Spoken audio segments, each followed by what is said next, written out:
Next on News Talk, AM 1480 WLEA, the Newsmaker Show with Kevin Doran. Brian O'Neill in for Kevin Doran again this morning on the phone in segment 1 today with Sam Nazca, the Hornell IDA chairman, and Hornell IDA director Jim Griffin. Also, Sam will be on solo in segment 2 to talk state and national issues. Jim, thanks for calling in today. Sure. Glad to, Brian. Thanks for calling me. And Sam, thanks for joining us. Yes, always a pleasure, Brian. First question is for Jim Griffin. Jim, the big talk now is about Dresser-Rand and Siemens buying Dresser-Rand. Can you tell us what you're hearing on that one? Well, I've talked to several people today, and of course nobody really knows because it won't be fait complete until next summer. And in the meantime, I'm sure we'll get information at the localities, Olean, Wellsville, and Painted Post. And we all got our fingers crossed that it's going to be good for all of them. And each one of them has as I understand it, has a specialty that Siemens doesn't have. So it may be real good for our area. At least we're all hoping and praying for it. Sam Nazca, what are you hearing on Siemens buying out Dresser-Rand? Well, that's basically what Jim has just alluded to. We're all concerned because there's a lot of jobs at stake here, and anytime you have a corporation like Siemens buying a company, there's always the potential for mass displacement. And we hope that doesn't happen. We hope that doesn't happen, obviously, to the many employees. I think Assemblyman Giglio said it was about 2,200 people that work for them. Is that right, when you combine them all? It's a lot of our people right here close by work in those plants. So we have a deep concern also. That's why we're on the phone today with these people. So, on Hornell area issues, Keenan is expanding. Sean or Jim could take this one. Can you tell us about that? Well, Keenan is they're adding a third shift right now, which is good news. They've got a big back order, big backlog of work, and as you know, it went around town about 2 weeks ago that the Elgin Butler, which is the parent company of Keenan, filed bankruptcy, and that was unfortunately in a dispute with one of their major creditors, and they're working through it. It's not going to affect Hornell at all. As a matter of fact, Hornell is one of their healthier divisions, and the management we got over there are great people. We're real encouraged with what they're doing. Yeah, we were, of course, concerned with the bankruptcy, but fortunately, it's turned out to be probably not what we thought it might be. Their plant is. We've done a lot of our IDA, as you know, owns the plant, and we've over the past couple of years we've invested quite a bit of money in it, and a couple $100,000 in the last rate, Sam, in about the last year or so. So yeah, some upgrades. We've got a lot of confidence in them. They're doing great. Great people over there. Another IDA project that's been in the news is the South Yard improvements. Any update there? Well, we have a contractor. We had a contractor down there working on the South Yards. Our board made a decision about a month ago to get down there and clean up. That's another industrial park that we've spent a lot of money on. We've run water, sewer, built new roads. As you know, we've built 3 buildings down there, Gray Manufacturing being the latest one. And the rest of the area is about 25 acres. We decided that we really need to make it look like an industrial park. It was overgrown. There was a lot of stuff that people had deposited down there, so piles of cement, and we decided to just get at it and get it all cleaned up. We've had a contractor in there working for a couple weeks. He's done a great job. We've got some more work to do down there, but just to get it ready so that when you drive people down to show them an industrial park, they look at it and say, you got to be kidding me. So it'll look like an industrial park. Sure. Sam, how about the M Extra moving to Bank Street in Hornell? What can you tell us about that? Well, there's a lot going on there. Basically, right now, it's a moving out the former occupants' materials and moving in the new occupants' stuff, and I think that's progressing, isn't it, Jim? Yeah, they're moving along, and then we got, of course, the Board of Education has a part of the building, and they're going to make a decision soon as to whether they're going to stay, whether they're going to move, or what they're going to do. And but the company itself, Extra, Jason Rod and his wife Cristal, are really great young people. They've got a lot of enthusiasm. It seems so good to see young people going into business and being as enthusiastic as they are. They've got a lot of irons in the fire. They've already brought in another company with them, and so it's going to take some time to get settled into a building like that. But I think we're very fortunate to have some young entrepreneurs like that are looking to get going. The sky's the limit. We're assisting the board there, Board of Education, in finding an older location, aren't we, Jim? If they want it, right now they're trying to decide whether to stay, which Jason and Cristal have offered to make it available to them to stay, and what their long-range plans are with the school, with other facilities and so on. That's kind of up in the air, but we should hear in the next week or two. We're talking with Sam Nazca and Jim Griffin from the Hornell Industrial Development Agency. Alstom, what's the latest there? Well, Alstom is, we're really up on Alstom. They, in the last year or so, their new management, they brought in their new president here about a month ago, and we all met him, and he's very enthusiastic. But Alstom has very quietly ramped up to currently about 350 employees down there. Probably by spring it'll be closer to 550, and they're very actively now looking at new programs and new contracts to go after. I mean, there was a spell there when Alstom wasn't doing any of that. We were very, very distraught over the fact that they had let things go down. They hadn't bid anything new, and it was just kind of in the doldrums.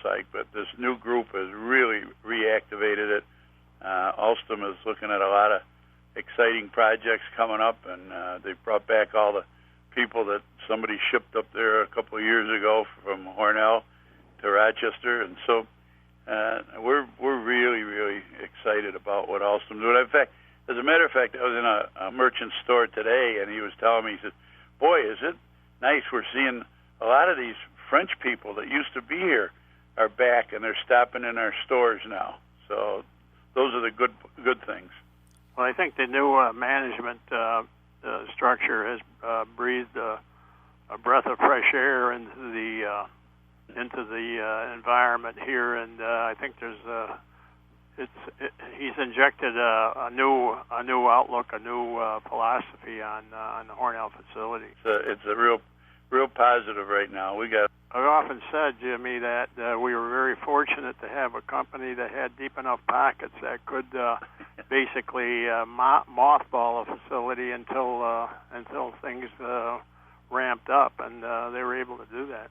That's for sure, yeah. And before we take a break and go on to the next segment, I did want to pick up both Sam Nazca and Jim Griffin's brains on the issue of fracking. It's been a very hot-button issue in the New York State campaign for governor.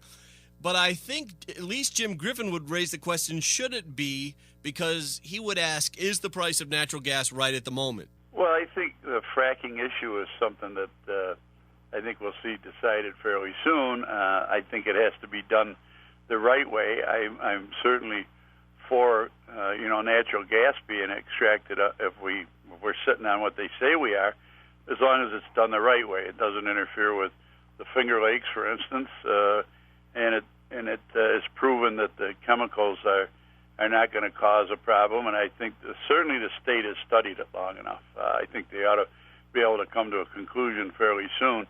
But the fact of the matter is, if they decided tomorrow that they would okay fracking, I don't think we'd see any activity here for a long time, because there's a lot of wells in Pennsylvania. As I understand it, there's over 5,000 of them that are already dug and capped, and they've left. And if the price gets to where it makes it economical to do it, the first thing they do is start opening those wells up. So I said if the governor or the state approved it tomorrow, I don't think we'd see any activity around here for quite a while. And Jimmy, I think any approval is going to be confined to specific areas, specific locations. I think it'll be a narrow authority to do it. Yeah. I think and protecting our natural resources is a huge thing. I mean, if you just look, we're here on the edge of the Finger Lakes, and this is a real treasure, and you don't want anything that would even have the potential to do any damage to that. Sam, you said just a moment ago that it would be in limited areas where they would allow fracking if it's allowed. Wondering, do you have any idea of where those areas might be? Can you say? No, I really don't have any specific locations. I think that'd be premature. There's a lot of potential areas that I think that could be defined, but I think anything identified would be premature. Tell Kevin that I don't think they'd draw it up there on his land right now. Right. We'll pass the message along. It's AM 1480 WLEA. Brian O'Neill in for Kevin Doran. In segment 1, we were on the line with Hornell Industrial Development Agency Director Jim Griffin and Hornell Industrial Development Agency Chairman Sam Nazca. Coming up in segment 2, it'll be Sam Nazca talking state and national issues. Jim, thanks for being with us this morning. Thank you very much, Brian. Appreciate it. See you, Jimmy.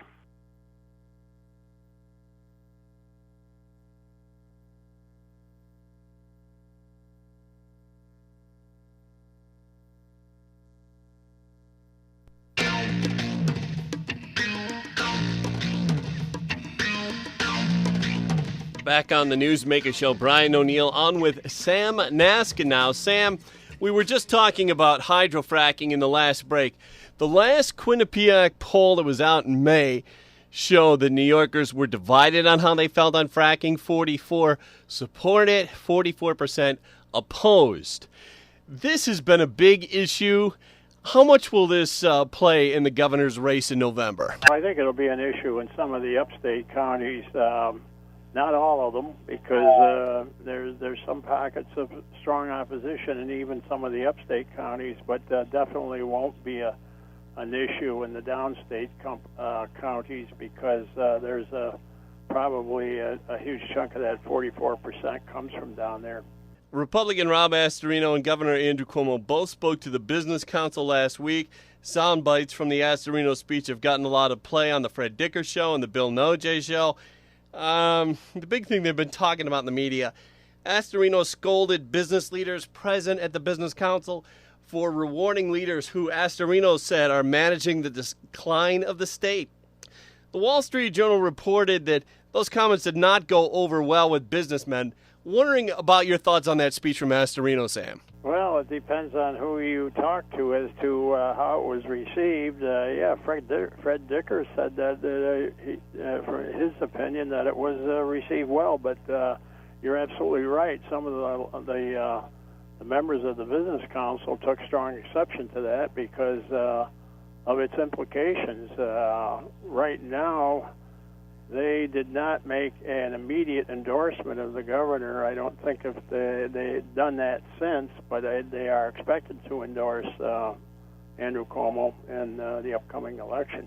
Governor Cuomo told the Business Council that the state was in better condition than it was before he ran, and that if they stick with him for another 4 years, he said, imagine how much better things will get. Your take on the governor's statements to the Business Council?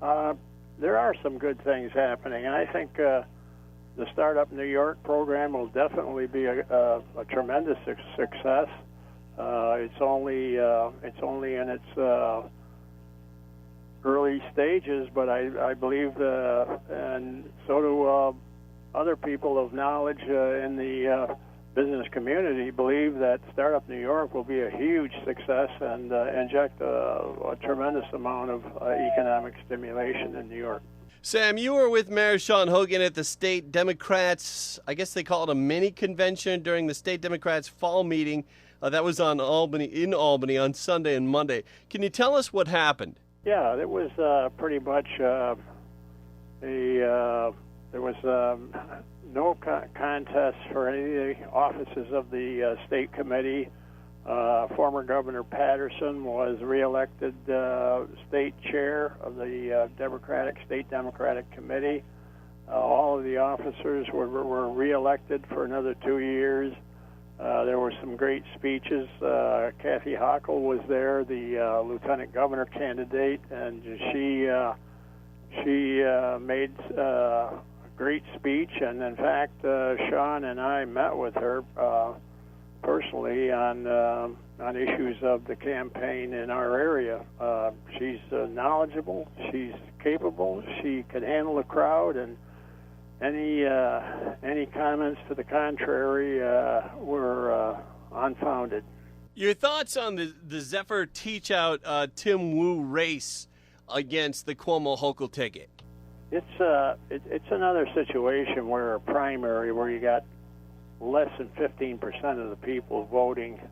My opinion, you have people come out to vote that have strong opinions, but people who either haven't made up their mind or assume a certain outcome of the campaign and don't come out. So I don't think that's any measure of the governor's strength, because as you know, the polls still favor him significantly, and he has a tremendous amount of support, not only in the metropolitan area but in the upstate counties. So I believe that was no barometer of the outcome of this next election. You know, in the state legislature, there's been a big question as to whether or not the state Senate's coalition government there, the Independent Democrat Coalition, our conference, the IDC, is really a good thing for Democrats, or should they try to, stop bargaining with the Republicans and, for the Democrats' sake, have their own party in control? Wondering, will the governor be campaigning hard to get the Democrats the majority in the state Senate for the November elections? Well, I think he has said he would, and I think it's important that he do. Senator Klein, who is the chair of the IDC, has committed to rejoin the Democrats after the election, and I believe that the Democrats will gain control of the Senate because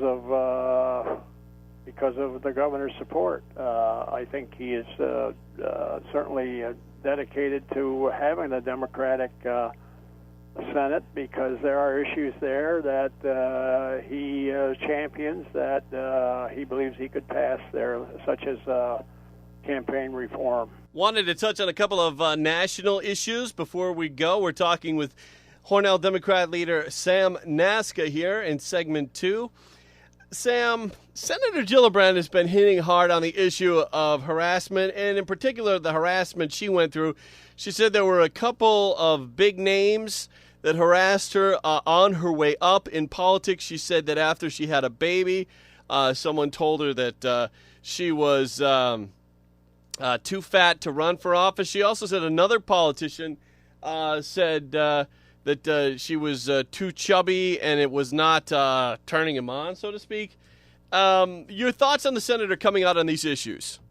Well, unfortunately, there are personalities in the United States Senate that think that way, and it's unfortunate, because this day and age, that shouldn't be the case.